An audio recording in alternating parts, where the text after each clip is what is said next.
டீனா என்பது இனிய நட்பான ஒரு சிறிய யானை. அவள் ஸ்வீட்லேண்ட் என்ற சந்தோஷமான காட்டில் வாழ்ந்தாள். அவளுக்கு ஒரே ஒரு பெரிய ஆசை ஒன்று இருந்தது. அது ஐஸ்கிரீம்.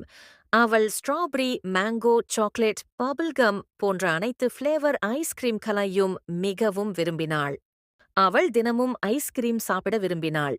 ஒரு நாள் அவளது தோழி பாலி என்ற கிளி டீனாவிடம் கூறினாள். டீனா, நாளை காட்டில் ஐஸ்கிரீம் பண்டிகை என்றாள் பாலி. டீனாவின் கண்கள் மகிழ்ச்சியால் மின்னின. நாளை நான் எல்லா வகையான ஐஸ்கிரீம்களையும் சாப்பிடுவேன் என்று கூறினாள். அடுத்த நாள் காடு முழுவதும் இசை, நடனம் மற்றும் சுவையான ஐஸ்கிரீம் நிறைந்திருந்தது. டீனா தனது விருப்பமான தொப்பியை அணிந்து கொண்டு அங்கிருக்கும் எல்லா கடைகளுக்கும் சென்றாள்.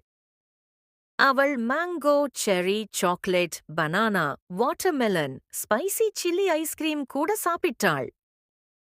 அவள் 1, 2, 10, 20, 32 என நிறைய ஐஸ்கிரீம் சாப்பிட்டாள்.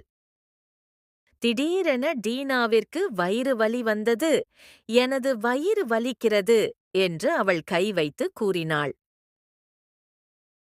ஒரு முதிய ஜிராஃபி மெதுவாக நடந்து வந்தார். அவர்தான் தாத்தா ஜிராஃபி.